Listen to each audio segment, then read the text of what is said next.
आमची भेट झाली होती 8 वाजता। ते म्हटले आम्ही 9:30ला शरद पवार भेटायला शिरोडला चाललो। आम्ही पण त्यावेळेला आरोग्यमंत्री प्रकाश आंबेडकरांना जाऊन भेटलो आज सकाळी। त्यांनी सांगितले की आज दुपारी मी अजितदादांची वेळ घेतो आणि बोलतो आपला विषय जो आहे 14 ऑक्टोबरचा। ह्या ऑगस्टमध्ये किंवा ऑक्टोबरमध्ये 1 वर्ष पूर्ण होतं। 14 ऑक्टोबर 2024चा शासन निर्णय निघाला। त्याच्यामध्ये सगळ्या प्रकारच्या शाळा आहेत, प्राथमिक, माध्यमिक आणि उच्च माध्यमिक। त्याच्यामध्ये अघोषित पण आहेत, त्रुटीपूर्तता केलेल्या शाळा देखील आहेत। म्हणजे तो जो GR आहे तो GR अतिशय चांगला शासनानं काढला। GR काढला पण त्याची अंमलबजावणी मात्र त्यांनी कोणत्या अधिवेशनात केलेली नाही। आता अंमलबजावणी म्हणजे काय, त्याला लागणारा जो पैसा आहे तो पैसा अधिवेशनामध्ये मंजूर व्हायला पाहिजे। जोपर्यंत त्याला अधिवेशनामध्ये मंजुरी मिळत नाही तोपर्यंत कोणत्याही शिक्षकाला वाढीव वेतन जे आहे ते मिळणार नाही। आणि त्यासाठीच आपण गेल्या अनेक महिन्यापासून परत त्या अंमलबजावणी करा म्हणून आंदोलन करतो।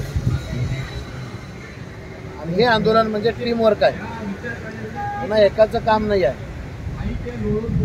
आता संपूर्ण राज्यामध्ये ह्या GRची अंमलबजावणी करा म्हणून अनेक ठिकाणी आंदोलनं झाली। प्रत्येक आमदार, खासदार, मंत्री महोदयांना निवेदनं दिली, तरतूद होत नाही तोपर्यंत डायरेक्टर ऑफिस तुम्हाला काही कोणतेही आदेश देत नाही। हा इतिहास आहे।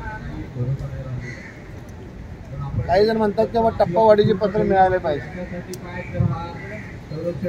टप्पावाढीचे पत्र मिळाल्यानंतर तुम्हाला अनुदान उपलब्ध पाहिजे का नको आपल्या हेडला?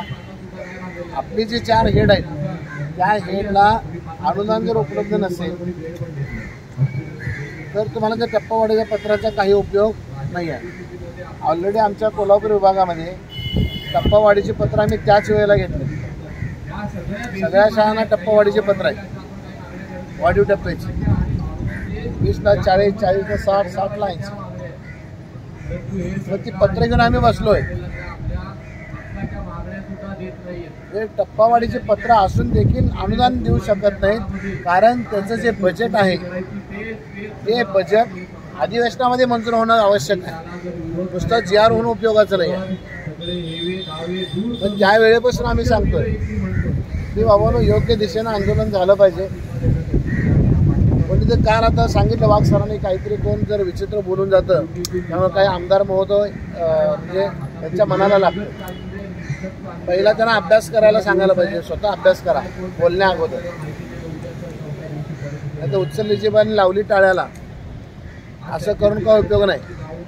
लोकांची दिशाभूल होते। त्यात कोणी काहीतरी असं म्हटलं की या कारणामुळे आमचं झालं नाही, कुठल्या कारणामुळे व्हायची काही आवश्यकता नाही आहे। तुमच्या त्या EPC बैठकीमध्ये विषयच यायला पाहिजे असं काही नाही, कारण ऑलरेडी तुमचं GR निघाला आहे। हायर ऑथॉरिटी मुख्यमंत्र्यांची आहे आणि अर्थमंत्री जर मनात आणलं तर एका क्षणामध्ये आपलं हे बजेट मंजूर होऊ शकतं। मग त्यासाठी आपल्याला संख्या पाहिजे। लोक काय करतात की तुमच्या दुसऱ्यावरती सोपवून देतात, तुम्ही नाही गेलो तर काय होतं। तुमची संख्या महत्वाची आहे।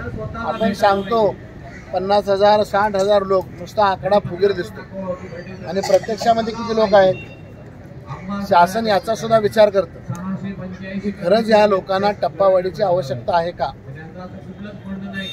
जर खरंच तुम्हाला टप्पावाढीची आवश्यकता असेल तर तुम्ही तिथलं घरदार सोडून किमान प्रत्येक शाळेतील 2 व्यक्ती जरी आल्या तरी ते 10 ते 12,000 लोक होते आणि आम्ही इथं 500 लोकांच्यावरती लढतोय।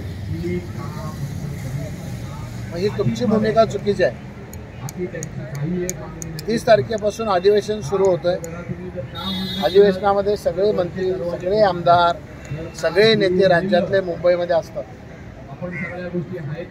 आणि जर शरद पवार साहेबांसारखा माणूस आपल्या प्रश्नाला घेऊन जर वाटचाल करत असेल तर यश निश्चित मिळणार. परंतु पवारसाहेब जर मैदानात आले आणि आम्ही एवढेच जर असू तर पवारसाहेबसुद्धा विचार करतो. त्यासाठी जेवढी संख्या आपली शाळांची आहेत तेवढे शिक्षक या ठिकाणी आले पाहिजेत. कारण पुरवण्या मागण्या या पहिल्या आठवड्यातच सादर होतात. एकदा पुरवण्या मागण्या सादर झाल्या की मग परत तुम्हाला चान्स नाही, परत पुढचं अधिवेशन संपेपर्यंत जरी संख्या वाढली तर मुख्यमंत्री निर्णय घेऊ शकतात.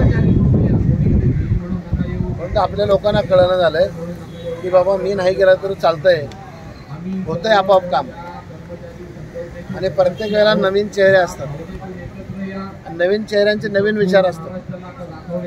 त्यामुळे ते पटवून सांगणं जमत नाही. आणि शिक्षक हा अतिशय हुशार प्राणी आहे. त्या शिक्षकाला सगळं कळतं, परंतु इकडे यायचं म्हटलं की कारणं सांगितली जातात. फक्त आमचं आंदोलन हे व्हॉट्सअपवरती चालू आहे. सगळ्यांना व्हॉट्सअपवरती पटतं आणि प्रत्यक्षात मैदानात लढायला मात्र कोण तयार नाही. जर महाराष्ट्रातील तमाम शिक्षक बंधू भगिनींना माझी विनंती आहे, हे जर आपल्याला वाढीव टप्पा हवा असेल, त्याची तरतूद जर याच अधिवेशनामध्ये जर हवी असेल तर तुम्ही घरदार सोडा आणि आझाद मैदान मुंबई या ठिकाणी हजर व्हा, तरच आपल्याला न्याय मिळू शकतो. अन्यथा न्याय मागण्याचा अधिकार घरात बसलेल्या शिक्षकांना अजिबात नाही. धन्यवाद.